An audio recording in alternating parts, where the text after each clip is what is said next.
Good evening, everyone. I hope you are home and warm and all of those good things. I know that it got warmer out today than it has been for a while, but it still felt really cold to me today. So I definitely have my cup of tea going this evening. It's actually elderberry tea and a little bit of honey. So that's what I'm having. So I hope that you are winding down for your day and that you had a great Monday. Hopefully, a few more of you are getting logged in and settled in for today's topic. I will also mention if you are local and you attend my in-studio classes, don't forget to use the Book Now button on my Facebook page to save a spot in classes. Tonight's class was full. I have a waiting list for next Monday night Sculpt. So if you're interested in trying to get into that class, just send me a message and I'll put you on the list and let you know if somebody drops off. And if you do have a spot in class and end up not needing it, let me know as soon as you can so I can maybe try to get someone on the waiting list in so that we have our nice full classes. So I'm excited to have full classes. I just wish I had more space so I didn't have to have a waiting list, and that was just, of course, there's room. Which kind of ties to what my subject for tonight was, which is about men coming to yoga classes. And I kind of just posted, like, do men do yoga? Well, of course they do. But more should do yoga. Dave already has been on commenting that we could use more. Dave would love to have more men joining him in class. And he's not alone. A lot of times we have at least one or two men that come to class. But I thought I would talk about a few maybe mindset myths or stigmas related to yoga that might be keeping some men from coming to class, and also talk about 5 really important benefits that everybody who does yoga gets, but that sometimes men may not realize are really beneficial or good things that could happen for them if they incorporate some yoga. So first, number 1 myth is, well, it's going to be all girls. This one's maybe the least myth of them all. I would like to say it's definitely a myth, but there are some classes where I don't have any guys or I only have one. So for that brave gentleman, he is the only male. But I have quite a few men who yoga with me off and on or throughout the years or who come fairly regularly. And so if you're coming to my classes, are you the only guy that's there? Now, there tends to be more women who come to class, and I think some of that may just be that it feels natural, that especially now in society, it seems like, yeah, women like to do yoga. And I think we do see more marketing geared toward women, and it's sort of probably chicken or egg, right? Do they market to women more because more women are doing yoga, or do more women do yoga because that tends to be how we're marketing yoga? But women are definitely more targeted. We have all the fun, cute yoga clothes and mats and all that stuff. But if you started coming to my classes, you would not be the only male who was there. You will be in the minority probably, but it is not as if it is an exercise that's only designed or suited for females. Sorry, I need a little bit of my tea there. Number 2, I think some people, it almost, because they're worried they'd be the only guy there, they're worried that it would be weird for them to be there, that people will be kind of thrown off that there's a guy in the class and that's sort of weird, or why is he here? And I don't see that happening at all in my classes. We have an amazing community of yogis who practice with me every week. I'm always so overjoyed and honored that I have this group that comes and hangs out with me and does yoga. And they have never acted like, oh, there's a guy here, that's weird. It's always very welcoming no matter who you are, whether it's your first time or you've been coming all the time. It is a very welcoming and supportive community. And if you yoga somewhere else, not with me, and you try out a studio or a class and you are made to feel that way, like, why are you here? You should leave. Maybe do that class, but find a different studio, because that is not what should be happening. Yoga should be a welcoming environment. We're all there trying to feel better and take care of ourselves, and it should feel supportive and welcoming. And so don't let maybe one bad experience keep you from trying at a different studio. See what that vibe is, what type of yoga is taught there, until you find your community that's going to be supportive and take care of you. The biggest mindset myth that I think is out there, and women have it too, but men, I hear this the most, is that, well, I'm not flexible enough for yoga. And that, I think, is, I usually say the joke that if you say you're not flexible enough for yoga, that's like saying there could be a point when you're just too dirty to shower again, right? That yoga is meant to help with things like flexibility. And so saying that you're not flexible enough to do yoga, that's why we're all there, right? That's what we're working on. But I do think there's a belief across the board that everybody in class is super bendy and they're all touching their toes and putting their feet behind their head or whatever. And that is not the case. There are plenty of us females out there who are not flexible either. So don't let that keep you from thinking that yoga is a good fit. You do not have to be able to touch your toes or do weird, very bendy things to come to yoga class. And the last one that's going to really lead into my benefits that I want to talk about is that yoga is easy, or that it's just sort of simple stretching. And that's not the case at all. I teach vinyasa style yoga, where we're pairing movement and breath. And oftentimes, people very new to the practice, maybe with no previous experience, are often surprised at the amount of work that goes into a yoga class, or how much exertion there was, or that they worked up a sweat, that type of thing. So if you think that, all these gals are just heading to the yoga studio and just doing some little stretching, that's not what's happening in my classes, at least. Not to say those don't exist, not to say that those don't have benefit, but I think there's a broad stroke belief that yoga is always that. And often yoga is very challenging. My Monday night class that I come and talk to you guys after I do is a very challenging class. And we incorporate strength and weights and cardio and all of that. And so my number one tip as to why more men should do yoga is that it can be a very challenging, good workout.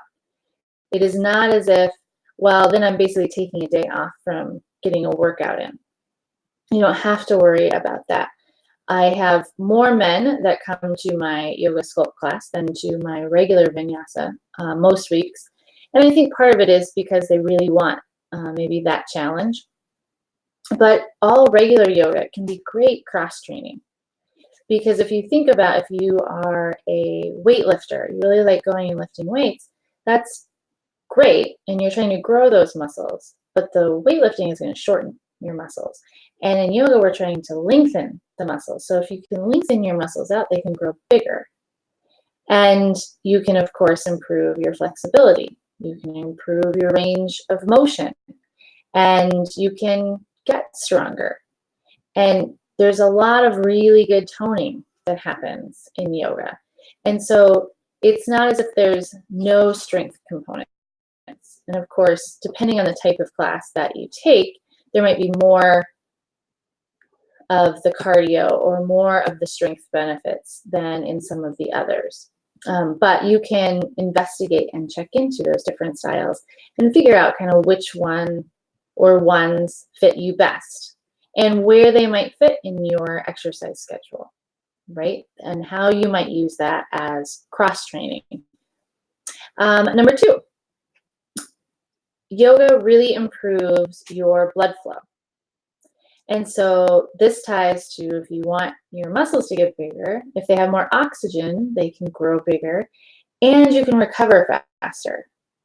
So if you lift one day and then you do yoga the next day, you can kind of help those muscles recover so that you can go back into the gym maybe more quickly. So again, it's kind of that cross training element, but also just the idea of increased blood flow can improve even more than just, if you're trying to build muscle. But we all benefit from improved blood flow and more oxygen going into our muscles always. Right? Number 3 is that yoga can really help you prevent injuries. So again, if you're wanting to do a sport or you're wanting to lift or you're a runner, if you add some yoga as cross training, it can help you stay healthy in that main sport. So I'm not saying that yoga has to be your thing, like it's my thing, but it can really help you be more successful in your thing if you incorporate some yoga. And it doesn't have to be an hour class. It doesn't have to be in studio. There's YouTube videos. I have YouTube. There's a ton of YouTube videos. But even a little bit of cross-training, yoga working into your system of exercise to help you lengthen those muscles out, help them recover, improve your blood flow, and help with preventing injury in your main exercise or main sport that you're enjoying. We see this a lot with runners, that if you run a lot, your hamstrings get tight and short, right? And so yoga can be a great way to help you stretch things back out and help you from getting some injuries. Number 4, again, all of these help with everybody, but I'm really pitching to my men out there, or the men in your life. I'm giving you some good pointers to tell them, right? Posture. It can really help with your posture. How many of us sit all day at work, right? And we round our spine and we hunch forward. And so yoga really helps realign, right? Opens you up, helps with that posture, which connects to, it's going to help prevent injuries because we have good posture. Our body is healthier and safer in that good posture position. And then lastly, I wanted to talk about the benefit mentally. So often we focus on the physical improvements and benefits of yoga, and there are many. But also, we're juggling a lot of things. And so having that time to let the mind clear out and be focused on just the movement and the breath can be really beneficial for men in our lives too. And I don't think we encourage that enough in all of us, but especially in the male population and the male demographic, that you don't have to be, strong and stoic and have it all pulled together all the time. That yoga can be a time where you're getting that exercise and you're getting all of those other benefits that I talked about, but you're also getting that mental break and that ability to clear out and enjoy. So, fingers crossed you wouldn't be the only guy that shows up. And as Lori points out, she has a male instructor, right? There are many of those out there as well. And I do think sometimes that helps encourage men to come to those classes. And she's saying, is a change from the past to see more men. And I think we are starting to see some more guys come, which is great. And hopefully more and more will. So you won't stand out. You won't be weird coming to the class. And you will quickly find that lots of people are inflexible. That's why we're there. We're working, right? And hopefully you'll get some work there too. It takes time. It took time to get tight. It's going to take time to loosen up, but it can happen, right? And any lengthening and any stretching will help, right? And that yoga is a challenging exercise. It is a workout. It's very different from most other types of exercises that men are out there doing. And so that's a really good challenge, especially at the beginning. The body's like, whoa, what are we doing?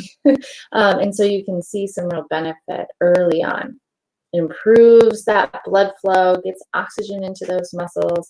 It helps prevent injuries for other activities that you're doing, improves that posture, and gives you a chance to clear the mind. So if you've thought about yoga, but you weren't sure because of any of the things we've talked about, I hope this helps.